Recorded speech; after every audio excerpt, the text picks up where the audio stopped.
Hi. Welcome to my channel.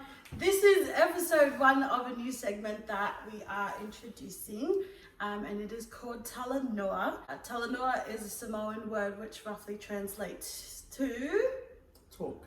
Yeah, so Talanoa means talk or to have a conversation, and I do want to put it out there for anyone watching that if we do say something that's perhaps offensive, we don't mean anything. Yeah. Like we're not throwing shade. We're not trying to discriminate anyone's hustle. We just want to make it a social norm that we can talk about. Yeah. Talanoa segments. We are going to be talking about everything Polynesian, and today specifically we're going to be talking about Polynesians in employment.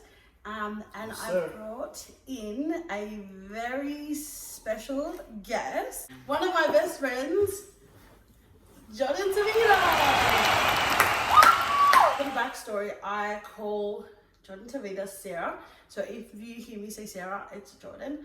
I know everything there is to know about Sarah, but you guys might not. So can you just tell them a little bit about yourself? Alright, so hi, my name is JORDAN TAVITA. I am 22 years of age. I'm the youngest of a family of 5. Yeah, that's about it. Cool, great. So the reason that I wanted to bring Sarah in today is because we both share some knowledge about PIs in employment. We both worked in similar industries. Sure. Okay, Sarah, you look so tense. No, you're making me nervous. When I say like Polynesians in employment, what sort of jobs would come to mind for you? What's an industry that has a really strong Polynesian presence? Anything with like blue collared. Yeah. So like scaffolding, your warehousing. Yeah. I brought up that question because I have noticed that a lot of our Pacific Islanders, they do have a strong presence within the factories and warehouses, and I think we'll be focusing more on sort of that industry. So I've noticed that a lot of my friends and even a few of my family members, they've worked in factories or warehouses most of their lives. Yeah. Do you have any like anyone that you know that works in factories or warehousing? Or I've got relatives that are in there. Mm-hmm. So like a few cousins, aunties, uncles.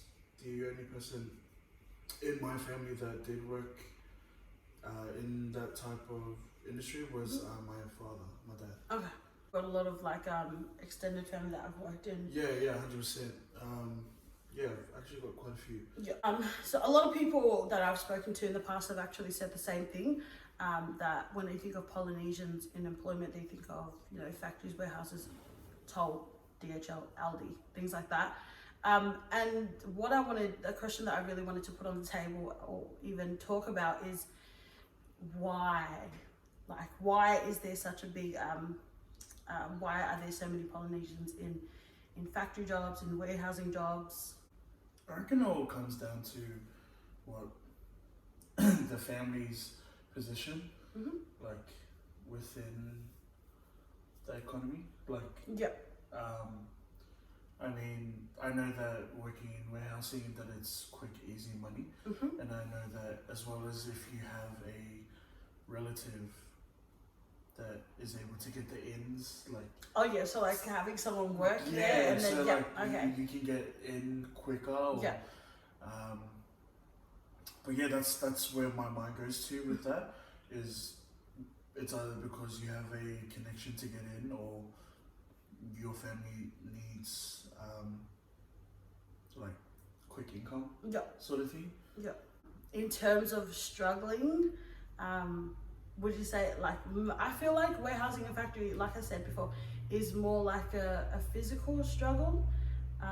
Like it's a strain on the body as opposed to a white collar being like a strain on the mind. That's another reason why I brought Sarah in today, is because he and I, we have an eye for the same sort of industry or the similar types of jobs, which is away from, the stereotypical Polynesian job. Tell me about your employment history. I worked for Macca's. Okay. That was my first job. I was doing that during school. After that, I got a gig in the aviation industry. Okay. So I've been working at the airport for about, let's say, I'm coming on to my 5 years. Yeah, that's all I've known is the customer service and the aviation side. The Macca's job, you would classify that one as a job. Do you reckon like it's just a job, whereas your aviation work would be a career? Yeah. So your career is within like the white collar industry. Like I've had the chance to actually work in a warehousing job. How did that work out for you? Next question. See ya. Didn't really go well. Yeah. How long were you there for? 2 days. 2 business days. I was there for 2 days. I think that's also like I don't know. That's just for like us though. We thrive more in a white collar job where we deal directly with clients and guests. 100%. Like it was good because when that pay came in for those 2 days, I was like, That's why me and Sarah click a lot, is because we were both so heavily involved in the hospitality industry. So while he worked in the airport aviation, I was working in accommodation, so hotels. how was that for you then? I've had jobs before, but I feel like hotels were my career. For you, within your aviation job that you had, do you feel like you worked with a lot of Polynesians, like as many Polynesians as you would if you worked in a warehouse? No, there were like every single company that I have been with, there was only like a handful. Like to say the most was probably 5. Okay. Yep. Within the same level as what I was. And that's like Polynesians in general? Yeah. Like, or even like they were like Afakasis. Oh, okay. So like, what about if we narrow that down a bit more and say Samoans, or even half-caste Samoans? How many? 2. Yeah. So the numbers aren't too great, hey? No. Yeah. The same as in my hotel job. Polynesians, I've worked with probably 1, and she was Tongan. Shout out to Regina. But Samoan, 1 half-caste. Oh yeah, Lena. Yeah. Lena was half Tongan, half Samoan. I think we can all come to an agreement that there's not a strong PI presence within these kind of jobs, or even office jobs alone. I'm not saying that the PIs aren't in office jobs or in hotel jobs or in aviation. 100%. I'm just saying that there's not many of us in these kind of industries. And like, what reasons would you give for that? Like, why isn't there such a big presence in the white collar industry? Because I feel like us PIs, like, we think that we're limited to what we know or what our parents know, but little do we know that, you know, we do have potential to, you know, outsource and be something else rather than just a stereotype. That's what I feel. I feel like they're, I don't know, I don't want to say scared, but I just want to say like that I feel as if we're limited, and then we have to like sort of like that fit in thing. Like if I do this, I don't reckon I'll like be able to fit in with. What about you? I agree with the whole stereotypes thing. I feel like the reason we're dragged away from these white collar jobs is because everyone that we know before us has worked in like the blue collar section. Like a lot of, like you said, a lot of your cousins and that, they've worked in warehousing. So it's like, if you grew up in a family where all your older siblings and your parents worked in warehousing, you feel like that's the same path that you're going to take.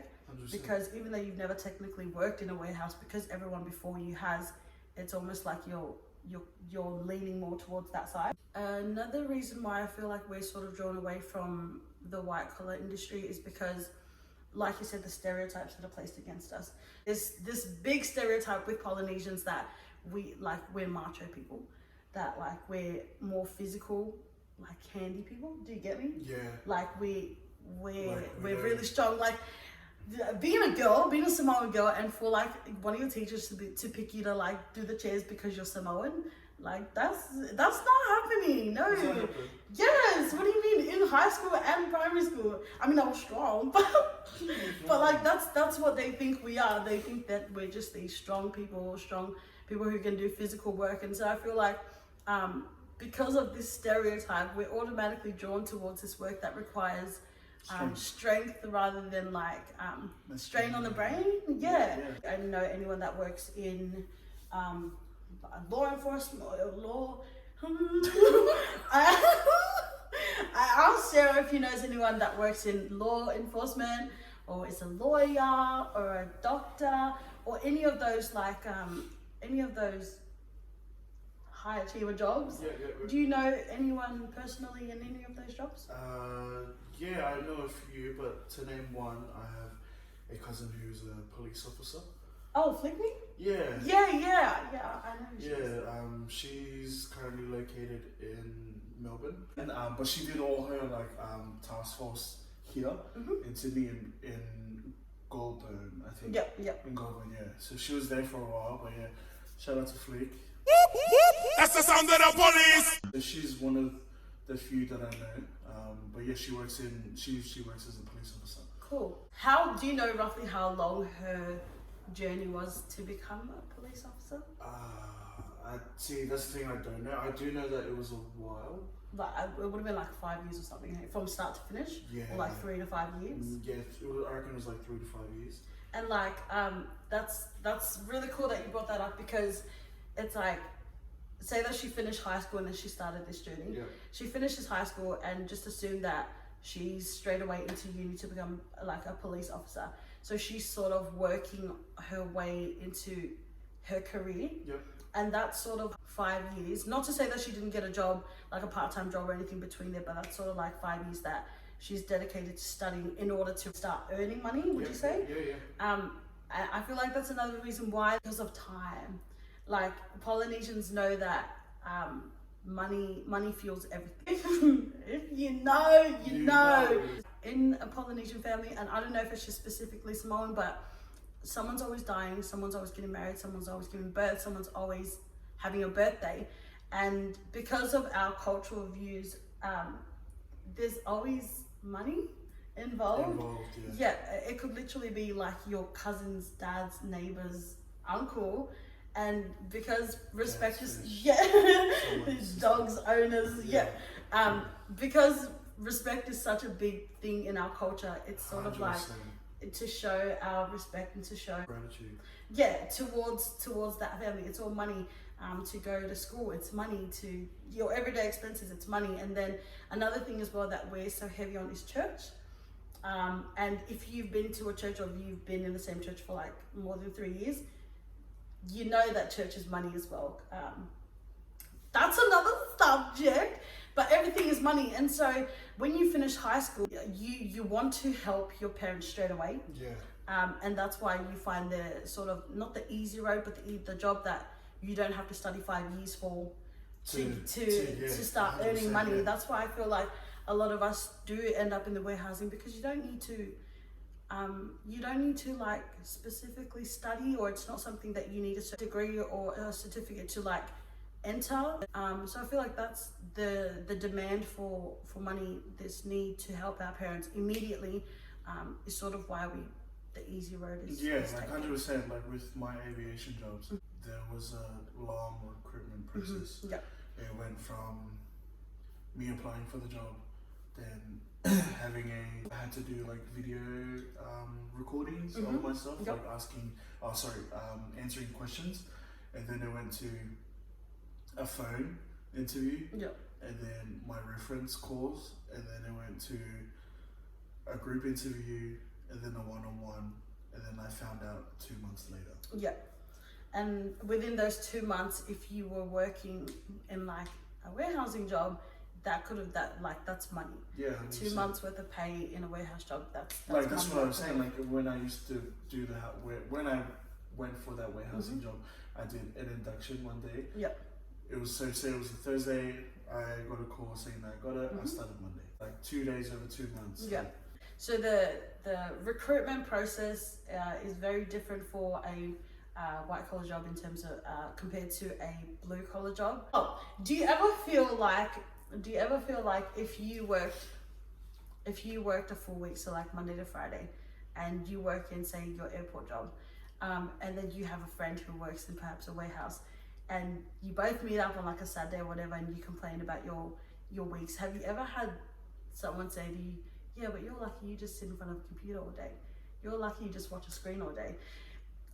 Yeah, because like I'm gonna call out my brothers right now, because my brothers are also in the factory and warehousing industry, and I get that all the time when I used to work at a hotel. If I complain about my week, they will literally be like, why? You sit in front of a computer screen all day. Exactly. Yeah, and I say back to them, you pack boxes all day, and you can go and do that in your room the whole day, just pack and unpack the boxes. What's so hard? And that comes back to like, is it you pick your struggle. Do you want to struggle physically or do you want to struggle mentally? Because the other day we were saying with the warehousing jobs, from my experience, like seeing my siblings, at the end of their shift, doors closed.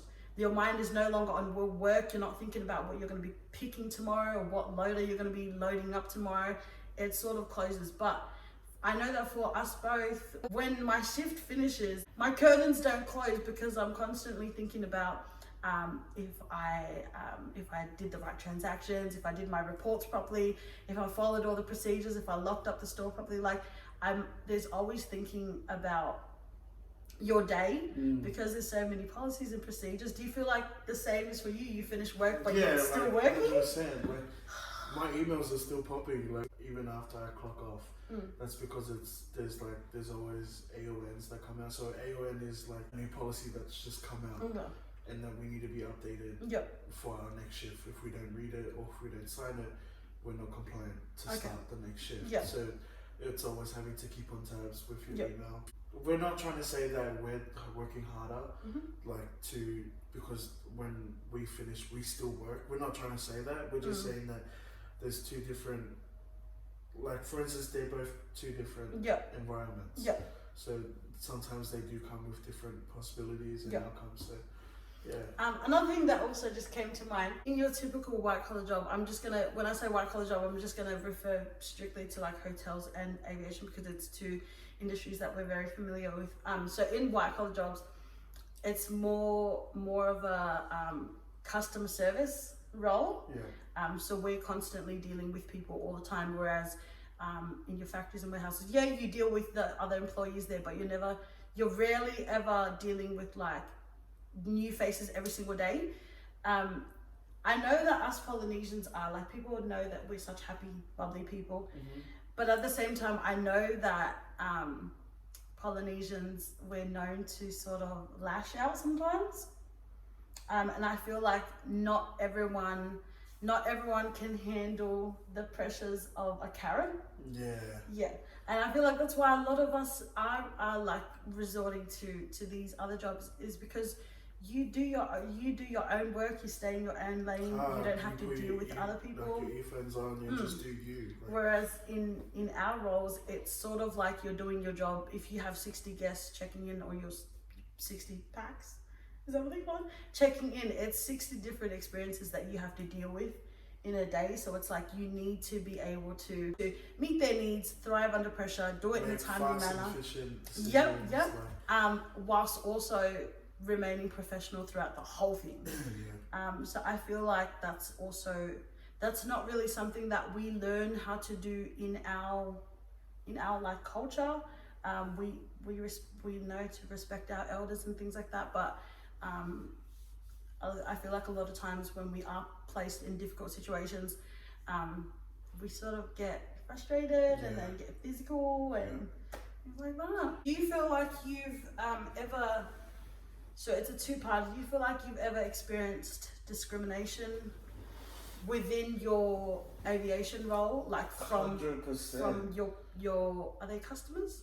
Passengers. Passengers. Do you feel like you've ever received any discrimination from your passengers because of like your physical appearance? 100%. I can't say the airline, but when I used to work for them, I had passengers from America. And obviously they had the full on like Trump supporter stickers and everything.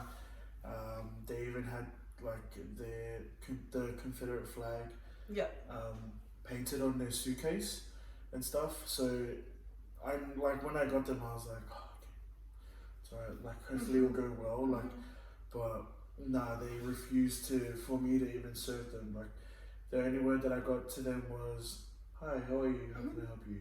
And it was like, "Give me someone else," sort of thing. Like, and then they said, "I don't want to be served by this." And then I just see, like, with that situation, like, if I didn't respect my elders, like, or even just random people that, you know, that your parents always used to be like, when you get there, if you be naughty, I'm gonna fuss you. Fussy means like a hiding, so like stuff like that. Like, you know, when you go to somewhere new and there's new people, you gotta switch up. Like, you gotta be on your best behavior, sort of thing. So that's how it was with where I was working. I didn't lash out, but I had to, you know, remove myself from it. I wasn't really gonna take it. Like, like it did hurt because I was like, oh man, if only you knew. And that's the thing. Not every Pacific Islander that I know personally would respond to a situation like that in the same way. I know someone, and I know you know this person too, who would have said every word under the sun and maybe even jumped over the counter and hit them. So not every Polynesian would respond the way that we're sort of trained to. Have you ever had that in? It's not so much discrimination, but it's sort of like, you would have treated me differently if that sort of thing. Ooh, for my job in hotels, I love doing this. For my job in hotels, it happened so many times, and I love it. Often when I'm on the evening shift and I finish at 11 p.m, it'll be around 4 p.m. or 5 p.m, and I'll get a call from a Karen. I'll get a call from a Karen who wants to book in a room. And so if you know me, you know that when I'm on the phone, I've got a Harvard degree in customer service voice. Like, you could not tell my ethnicity through my voice, through my voice if we were on the phone. And so usually I'd be on the phone with a Karen, and I'll be taking their booking. I'll be asking them normal questions, but I'm just getting really rude answers from them, and they're condescending me, and they speak to me like I'm not a human being. And so after that phone call, when I feel so degraded, after I hang up that phone call, literally the only thing that's on my mind for the rest of the shift is waiting for her to come and check me. Because on the phone, she probably thinks that I'm talking to some little Palangi girl. So the rest of my shift, I will wait until she comes to check, and that's the only thing that I look forward to. And then to see them, because at the hotel I work for, the front of the reception was like ceiling to floor glass. And so to see them walk past like the first section to come to the sliding doors, and they sort of look in and then they look again like, did you know that it was them? Usually I would, and I would love it when they're the last ones to check in, because then I know that whoever's walking here, they're coming to check in. So when they look at me, they sort of look at me and they're like, oh, like she's checking us in. And once those doors open, I'll greet them in the same voice that I greeted them on the phone. So I'll be like, hi, how are you? And you can see on their face, they're sort of like, this is the girl who took our call. And I would sort of stand there. I'm still very professional, but I'd be smirking because this big ego of theirs is no longer there, because they're looking at me. And I think that's the perfect example of using the stereotypes that are placed up against us to our advantage, because people think that we're these big, scary, violent human beings. So I use that to my advantage. So when they saw me and I greeted them in that telephone voice, it sort of processed in their head that this is who we spoke to on the phone. And when I checked them in, not a single ounce of rudeness, nothing. It's like, well, where's your confidence? Are you only lippy on the phone? Like, would you have been that lippy if the phone call was a FaceTime? Because the customer service voice, actually, I wanted to bring up as well. Being, how do I say it, well-spoken. Has anyone ever teased you about that? About how I speak? Like when I'm with, 100%. like the way I speak, I sort of don't know where I am at. Mm-hmm. Like I tend to forget when I'm with my brothers or with like my youth or with, I tend to turn it off. Yeah. I tend to forget to turn it off. Yeah. And it sort of just comes out. Like for instance, like we use a lot of like our phonetics and like quick response, like copy, affirmative, disregard. Yeah. For instance, my sister-in-law Hannah, shout out to Hannah. That's a Hannah. She would always be like, "Oh, you home for dinner?" sort of thing, and I'm like, "Affirmative." Yeah. And I just forget. Like I just normally I just be like, "Oh yeah." And I know within our like friend groups, our community, they'll be like, "Oh, yeah." And then they're like, "Yeah, sipping on my lips." Yeah, and yeah. It's like, I tend to forget where I'm at. Yeah. So like I tend to forget to also turn it off. Yeah. But yeah, 100% I have been teased. Yeah, all the time. Especially by our own people. They're like, "Oh, you sound like a Palangi." Like your own siblings, like my siblings as well. Like they would be like, "Why are you talking like that?" Yeah. What's affirmative? What's disregard? Yeah. Like, So I feel like take it easy on us people that work in these white collar sorry, jobs. I just forgot. Yeah, because it's a habit. It's what we're used to when we're talking to people. We're used to dealing with people on a daily basis. So, sorry if we sound like, I get it all the time when people are like, "You're so Palangi." Like, what you mean? Even I say that. Yeah, he says it about me. Like, when she says like, don't. So I say no. When she says Samoan, we say Samoa, like Samoa. How you're meant to say it, but she's like, yeah, Samoa.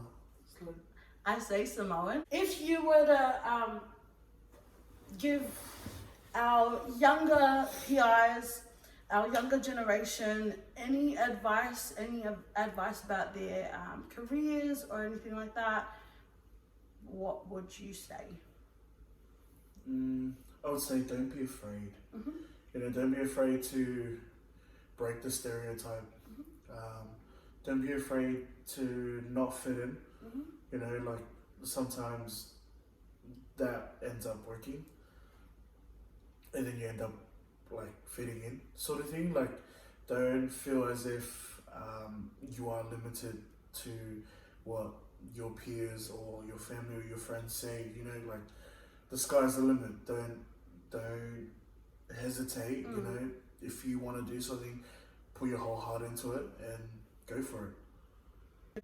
If you want to be a doctor, be a doctor. go and be a doctor. The odds sort of play against us when it comes to these jobs that it takes years to study for, so it is going to take a bit more work.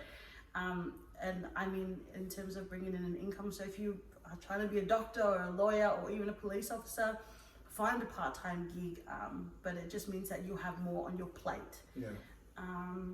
Don't be afraid to try out an industry that hasn't been tried by someone in your immediate family. 100%. Because at the end of the day, the worst that could happen is a no. Don't be afraid of rejection.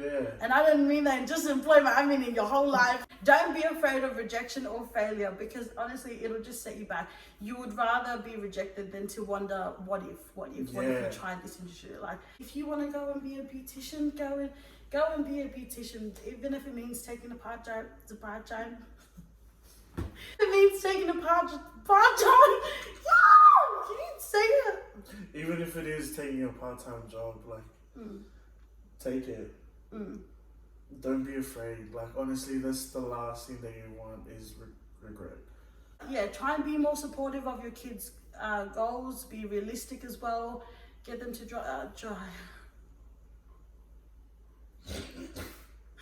Get them to try new things, new industries. I'm freaking out. She thinks she's not Simone. I'm Simone. I'm bloody Simone. What you mean? So like we said at the start, if we said something that's offensive, we swear that we don't mean anything by it. Yeah, please don't come for us. Like, we're not trying to say that warehousing jobs or factory jobs are any less than white collar jobs. We're simply just having the conversation because it's something that we all are aware of, but not many people are having this sort of conversation.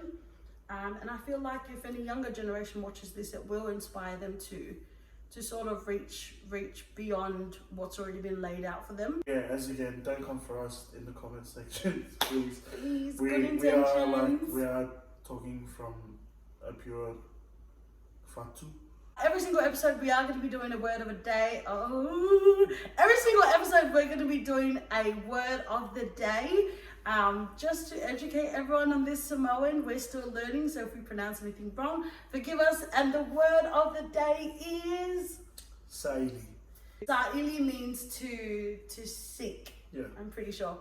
Thank you for watching this video. I'm not going to ask you to like or comment. Like, No. share, comment, subscribe. Everyone knows that I have commitment issues myself, so I'm not going to ask you to like or subscribe. Like, share, comment, subscribe. If you do have any input on this conversation that we've had today, feel free to put it down in the comments. If you don't like that something that we've said, put it down in the comments or DM. New ideas. Yeah, if you have a topic that you want us to discuss, feel free to pop it into the comments as well. If you'd like to be on an episode and you're located in Sydney, reach out to me. I will drive as far as the Blue Mountains.